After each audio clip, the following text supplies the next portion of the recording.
Muy buenas a todos y a todas, bienvenidos un día más a mi canal y bienvenidos al vídeo más especial del año, por lo menos en mi caso. Hoy vengo con el top 10 de películas de 2024. Tras calentarme muchísimo la cabeza, tras pensarlo mucho, tras mover el top mil veces, al final he conseguido sacar el top 10, aunque tengo que deciros que he dejado fuera muchísimos peliculones, lo que demuestra también, la verdad, el grandísimo año de cine que hemos tenido y que haya películas que no hayan entrado en un top 10 y que de verdad lo digo, me parecen peliculones tremendo, pero bueno, es lo que hay. Voy con el top 10 os recuerdo que tenéis en el canal esta semana un montonazo de vídeos, tenéis el top de series, lo subí ayer, mayores sorpresas, mayores decepciones, la crítica de Nosferatu. Y como digo, si no os lo habéis visto, os animo a que vayáis a verlo, al igual que os animo y me encantaría leer vuestra opinión, vuestros top aquí abajo por los comentarios o vuestra película favorita del año, lo que queráis ponérmelo porque me genera muchísima curiosidad ver cuáles han sido para vosotros las mejores películas del año. Sin mucho más, solo aclarar una cosilla más, que es que me voy a centrar en este top en películas de 2024. Me explico, no películas del 2023 que hayan llegado más tarde, que hayan llegado en 2024, solo 2024. Que el año de producción haya sido 2024. Y sin mucho más, pues no me voy a enrollar más y vamos a empezar con este top 10. Luego al final comentaré las películas que se han quedado fuera, que se han quedado al borde de entrar, porque seguro que alguna os va a sorprender que no haya entrado. En el puesto número 10 quiero hablar de Marco, la película protagonizada por Eduard Fernández y que nos cuenta una historia real, exactamente un hombre que engañó al mundo, Enric Marco, y dijo que había estado en el campo de concentración de Mauthausen y no había estado, y se dedicó luego a crear una asociación, a ir dando discursos, a ir dando charlas en el mundo como si hubiera estado. Una historia que de verdad os lo digo, pasó de verdad y que a mí en este caso me dejó impactado, y que centrándonos en la película, la manera en la que nos narra, principalmente con uno de los mejores tanto personajes como interpretaciones del año como la que hace Eduard Fernández como Enric Marco, fue una película que me ha dejado marcado, la verdad, porque es tremendo inventarse esa historia y la manera y hasta el punto donde la llevó. No os quiero hacer spoilers por si no la conocéis, pero es una película, la verdad, que es verdad que se ha colado en el top 10 con muchas dudas, pero que al final tenía que darle el reconocimiento que merece a una de las mejores, para mí en este caso la mejor película española del año, y que no ha sido nominada a los Goya, cosa que me parece terrible, pero terrible, terrible. Pasamos ahora al puesto número 9. Vamos con Emilia Pérez, la película que ha dado y dará muchísimo que hablar. Una película que sobre todo lo que más me sorprendió fue esa mezcla de género, la manera en la que mezcló un drama, un musical y una, como puede ser una película sobre el crimen, y quedó una mezcla perfecta, porque la verdad es que pocas veces he visto yo películas que se atrevan a mezclar tantos géneros y que salgan tan bien y que además nos cuente y nos trate un tema tan sensible de la manera en la que lo trató, porque para el que no lo sepa, la película trata sobre un narcotraficante llamado Manitas que decide y quiere dejar su negocio para la abogada, en este dato Rita, interpretada por Zoe Saldaña, y nos encontramos y a partir de ahí empieza una película que yo, como que no soy muy fan de los musicales, me parece que el musical le sienta como a pocas películas, y yo ya os digo que a mí normalmente los musicales no me suelen gustar mucho porque me sacan muchas veces de la película, a cómo nos mezcla ese drama, esa evolución del personaje que interpreta Carla Sofía Gascón, que hace un papelón tremendo, la evolución del personaje y ver todo y cómo ciertas cosas que van pasando le van afectando en su vida y cómo todo va pasando, al igual que luego esa mezcla también con una película al final del crimen, de la droga, del narcotráfico, y es que de verdad le sienta increíble y es una película que me dejó muy muy sorprendido, aparte de ser para mí una de las películas más entretenidas del año.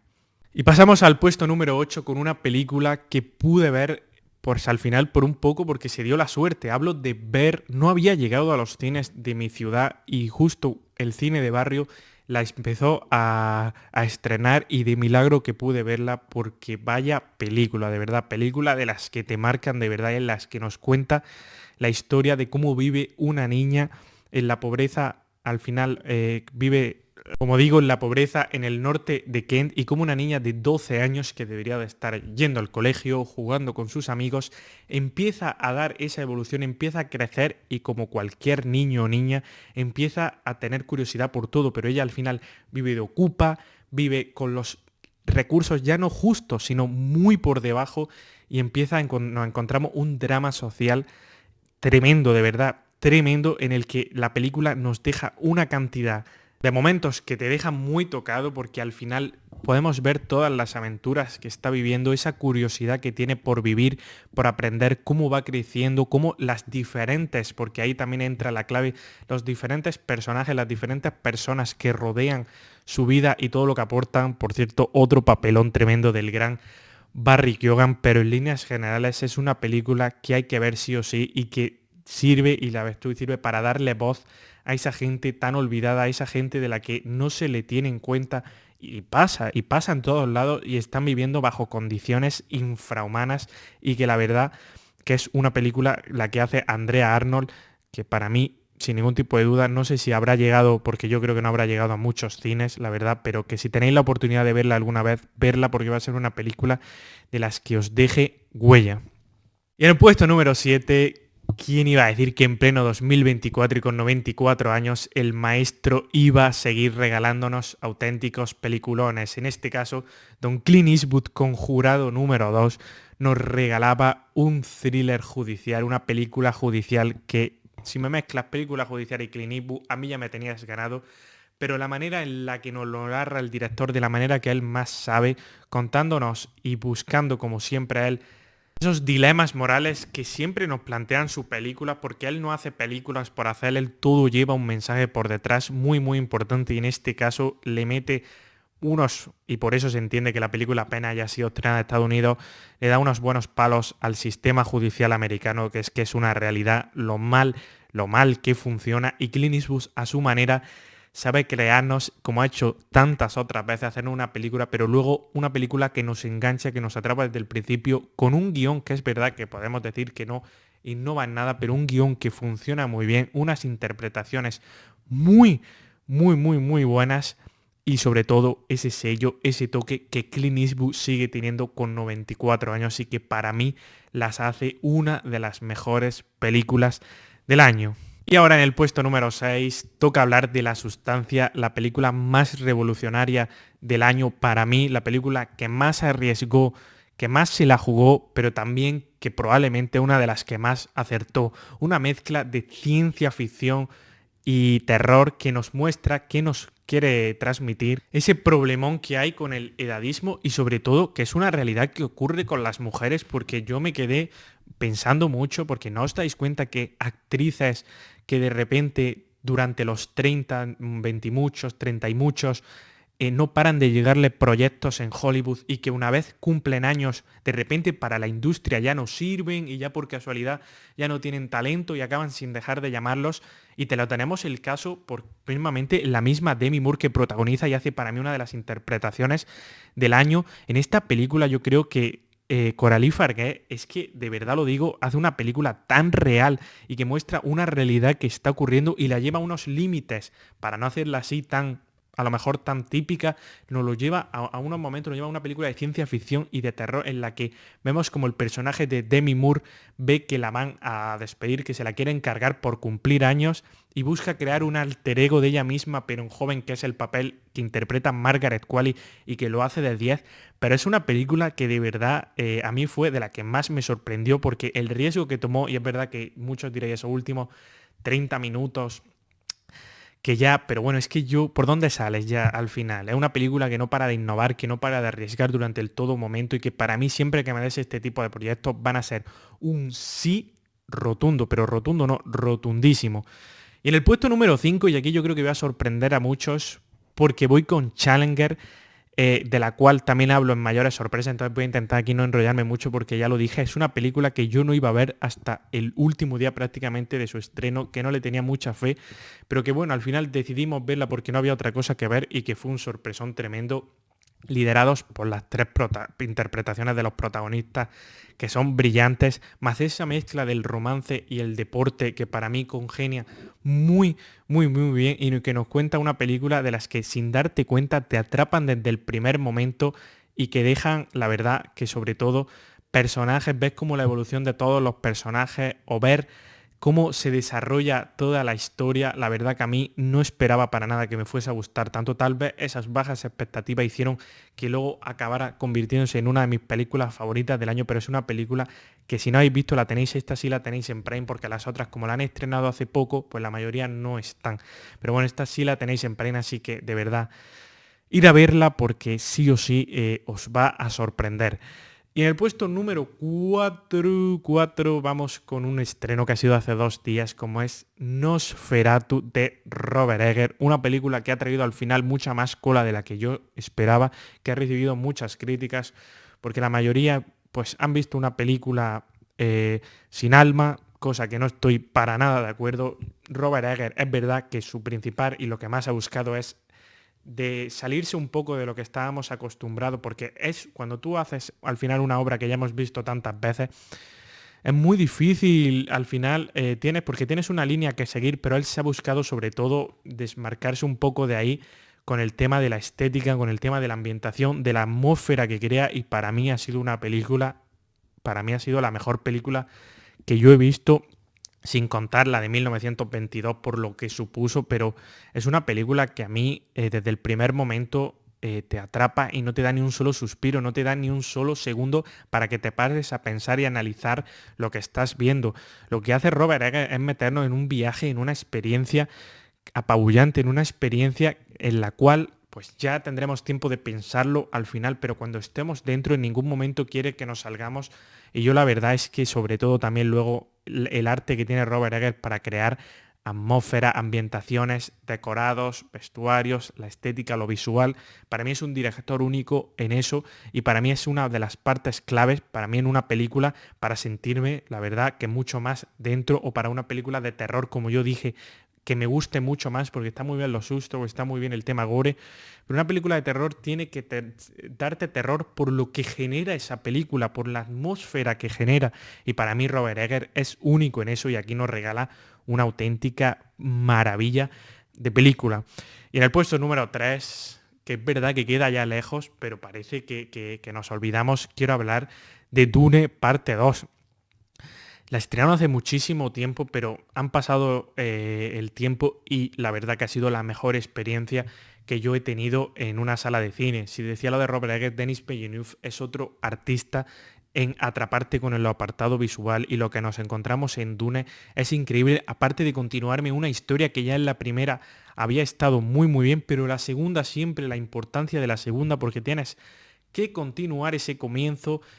ir preparándonos para ese final, y de medias, para mí la más, yo siempre lo digo, la más difícil en trilogías es la segunda, y aquí para mí no se me ocurre mejor manera que la que hizo Denis Villeneuve con esta película, de continuarnos una historia que a mí en mi caso por lo menos me tiene muy, muy, muy, muy, muy interesado, y que veremos a ver en el Dune final, que no sé si faltará, yo supongo que la estrenará dentro de unos años, no caigo ahora si hay confirmada fecha. Pero como digo, sobre todo es la experiencia que viví, las interpretaciones que tenemos de Austin Butler, Zendaya, Timothée Chalamet, por supuesto, Bardem, pero en líneas generales es una película con una historia que si de verdad entras en el mundo de Dune, si conectas con él, te va a encantar y la vas a disfrutar una barbaridad. Pues si no te gusta, pues obviamente ahí vas a perder mucho, pero en mi caso es una de mis películas, sin ningún duda, y mira que ha pasado el tiempo, favoritas del año. Y pasamos al puesto número 2, y en este caso voy con El Conde de Montecristo, que no pude verla en el cine, la fui dejando, y cómo me arrepiento de no haberla visto en el cine, y he acabado viéndola por plataformas, y de verdad, me ha encantado, me ha cautivado, me ha parecido una de las mejores películas de venganza que he visto en mi vida, una película que porque al final está adaptando más de 1000 páginas, y yo no me he leído el libro, es una realidad, pero la manera en la que yo valoro lo que veo, y en lo que yo he visto, la manera en la que se desarrolla todo, para mí es un chapó, pero en todo, desde la evolución de los personajes, todos los personajes que nos encontramos, también una película que puede tener 5 o 6 escenas que si hacemos un top de escenas del año van a entrar. Lo que me parece de verdad, sin exagerar, una auténtica locura. El desarrollo con el paso de los años, la ambientación que logra crear, sentirnos en esa época, sentirnos en ese momento. La verdad, y sobre todo, por supuesto, me quedo como película de venganza, me parece, es que la manera en la que todo se hace con esa perfección, con ese detalle, con esa banda sonora tan buena, esos planos, esa fotografía, ese todo, de verdad, me parece una película que para mí ha sido el sorpresón del año y que no la puse en sorpresa porque no la vi después de hacer el vídeo de sorpresa, si no, sin ningún tipo de duda hubiera entrado, pero que si no la habéis visto todavía, de verdad va a ser una experiencia, un viaje único e inolvidable, y yo que no he visto además más adaptaciones y veré, ha sido una película que me ha enamorado, que me ha encantado, que me ha cautivado y que se ha convertido en mi segunda película favorita del año, y no es la mejor porque en el puesto número 1 ha pasado el tiempo y nadie la ha destronado. Os hablo de Civil War, que es una... Si vamos a este top, no sé, ahí con Dune va a estar, no sé cuál se estrenó antes, no caigo ahora mismo, pero que desde ahí han ido viniendo películas muy buenas, pero no han llegado a destronar lo que para mí significó Civil War este año. Para mí, sobre todo, la dirección que tuvo Alex Garland me parece de las mejores direcciones que yo he visto de los últimos años, pero es esa película, esa realidad, esa crudeza, esa película que con todo lo que ocurrió después, pues parece que leyó el futuro un poco, pero que a mí me dejó muy impactado y muy tocado y dejándome pensar durante varios días después si pasara algo así, cosa que si pasara algún día no sé hasta qué punto me sorprendería, pero se le ve un realismo a lo que hace Alex Garland, a lo que logra transmitirnos con la película, y que parte clave de ella son por las actuaciones de Kyle Spacey, de Kirsten Dunst, de Jesse Plemons, entre otros, de cómo se vive y cómo muestra en esa época, bueno, en esa época, perdón, en esos momentos, cómo se viviría él, cómo busca eso. Y yo me quedé, la verdad, que muy impresionado porque no esperaba para nada, le tenía ganas, pero no esperaba para nada encontrarme semejante obra maestra y para mí, sin ningún tipo de duda, la película del 2024. Y con esto voy a ir cerrando. Quería que durara menos el vídeo, pero como digo siempre, no me gusta hablar y decir solo la película y pasar. Me gusta hablar un poco de ella, pese a que sé que luego me hago un poquito pesadete, lo sé, me hago muy pesado cuando hago y me enrollo bastante. Es algo que tengo que trabajar y mejorar de cara al 2025. Y encima no quería tampoco, porque quería comentar algo, pero no quería hacerme muy extenso porque tenéis en la mayoría de críticas también en el canal por si os interesa saber más. Pero bueno, aquí voy a ir cerrándolo, como he dicho antes. Dejadme aquí abajo vuestras opiniones, vuestras películas favoritas del año, que estoy encantado de leeros. Y muchísimas gracias por el apoyo de verdad y nos vemos en la próxima. Adiós.